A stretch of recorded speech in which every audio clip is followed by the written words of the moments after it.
Selamat malam pemirsa, Berita Nusantara kembali menyapa Anda pada hari ini. Sejumlah berita aktual akan kami sajikan untuk Anda.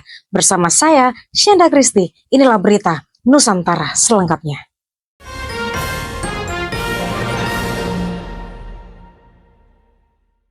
Pengurus Garnita Garda Wanita Malahayati, DPW Partai Nasdem Jawa Timur menggelar rapat koordinasi bersama Ketua DPW Nasdem Jawa Timur, Lita Mahfud Arifin. Pengurus Garnita Garda Wanita Malahayati, DPW Partai Nasdem Jawa Timur menggelar rapat koordinasi bersama Ketua DPW Nasdem Jawa Timur, Lita Mahfud Arifin. Pada rapat tersebut, Liliana Pandirot, Sekretaris Garnita DPW Nasdem Jatim, menyampaikan bahwa kegiatan ini sebagai salah satu bentuk eksistensi Garnita Malahayati Jatim untuk berperan aktif dalam kegiatan sosial, baik yang diadakan oleh Partai Nasdem maupun kegiatan yang lain di Jatim.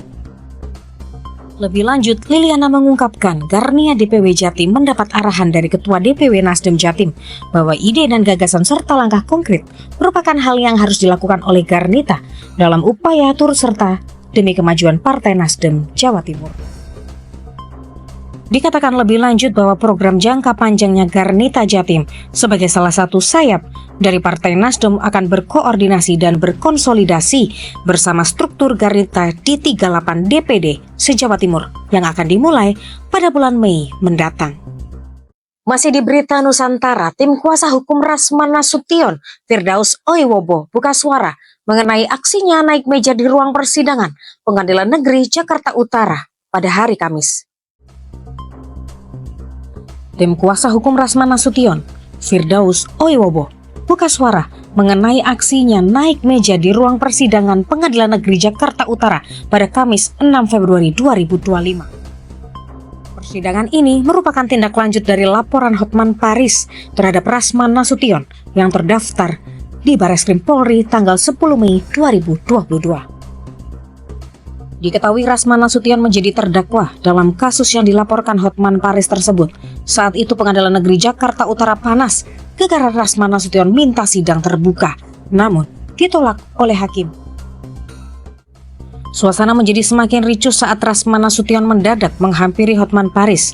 Di tengah situasi tersebut, Firdaus Oiwobo memperkeruh suasana dengan naik ke atas meja di ruang persidangan. Mengetahui sikapnya jadi sorotan, Firdaus klarifikasi. Dia sendiri mengaku bingung karena baru menyadari dirinya naik ke atas meja.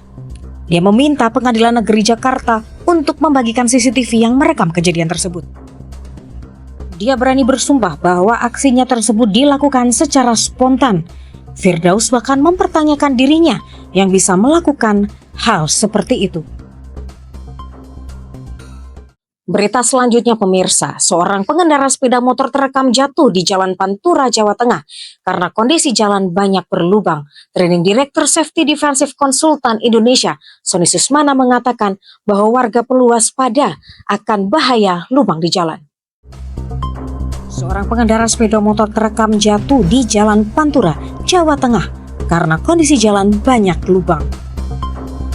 Training Director Safety Defensive Consultant Indonesia atau SDCI, Sony Susmana mengatakan pengendara perlu waspada terhadap bahaya lubang di jalan. Selain dapat merusak komponen kendaraan, halangan tersebut kerap memicu terjadinya kecelakaan. Sony mengatakan lubang di jalan bisa terlihat bila pengendara menjaga jarak aman dan kecepatan, sementara dalam kecepatan tinggi tidak akan terlihat. Meski demikian, menghindari lubang di jalan memang lebih berbahaya daripada menurunkan kecepatan untuk melaluinya. Jadi saat musim hujan seperti ini, pengendara wajib menyesuaikan kecepatan laju untuk mengantisipasi adanya lubang di jalan agar risiko kecelakaan dapat ditekan. Masih dalam Berita Nusantara, Presiden Prabowo Subianto mengucapkan selamat Hari Pers Nasional 2025. Prabowo menyambut pers merupakan pilar penting dalam kehidupan demokrasi Indonesia. Presiden Prabowo Subianto mengucapkan selamat Hari Pers Nasional tahun 2025. Prabowo menyebut pers merupakan pilar penting dalam kehidupan demokrasi Indonesia. Prabowo mengapresiasi kerja keras para jurnalis, insan pers, dan media yang terus menjalankan pengabdian dengan dedikasi tinggi meskipun tantangan yang dialami semakin kompleks. Ia mengaku memahami dunia pers, menghadapi berbagai dinamika baik dari dalam dan luar negeri. Namun Prabowo mengingatkan, pers harus selalu mengutamakan kepentingan bangsa. Prabowo menyoroti adanya usaha-usaha untuk mengendalikan pemikiran dan mempengaruhi opini rakyat dengan menggunakan modal besar. Ia mengatakan kecenderungan di dunia ada pihak yang punya modal besar dan menguasai media ingin mempengaruhi masyarakat negara-negara tertentu. Puncak peringatan Hari Pers Nasional tahun ini digelar di Kalimantan Selatan dengan mengangkat slogan Kalsel Gerbang Logistik Kalimantan. Slogan tersebut menekankan peran strategis Kalimantan Selatan dalam logistik nasional. Adapun tema HPN 2025 menyoal soal peran pers dalam mendukung ketahanan pangan sebagai pilar kemandirian bangsa. Berita selanjutnya pemirsa, sosok wanita berambut hitam panjang mengenakan kemeja bermotif bunga dan celana hitam tergeletak di tanah. Setelah dilakukan identifikasi lebih lanjut, diketahui bahwa wanita tersebut bernama Sinta Dewi usia 22 tahun yang dipastikan meninggal dunia dengan luka lebam di bagian leher. Sosok wanita berambut hitam panjang mengenakan kemeja bermotif bunga dan celana hitam tergeletak di tanah. Garis polisi membatasi area sekitar tubuh korban, sementara petugas dari Inafis Polres Purwakarta, Satreskrim, dan Polsek Sukatani melakukan pemeriksaan di lokasi. Setelah dilakukan identifikasi, diketahui bahwa wanita tersebut bernama Sinta Dewi, 22 tahun, yang dipastikan meninggal dunia dengan luka lebam di bagian leher. Kejadian bermula ketika Sinta Dewi yang baru bercerai pada Desember 2024 pergi bersama pacar barunya yang berinisial H. Menurut Ading, ibu korban sempat bertemu dengan Sinta malam sebelumnya. Namun ada kecurigaan yang membuat adik korban mengikuti mereka.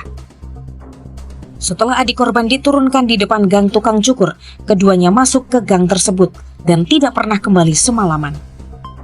Keesokan harinya, ibu korban merasa cemas dan mencari Sinta hingga akhirnya menemukan jasadnya di kebun tersebut.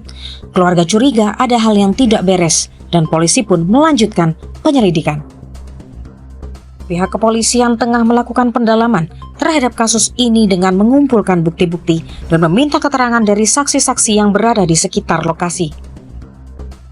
Pihak kepolisian juga mengatakan bahwa proses penyelidikan akan terus berlanjut dan kepolisian akan bekerja keras untuk mengungkap siapa yang bertanggung jawab atas kejadian tragis ini.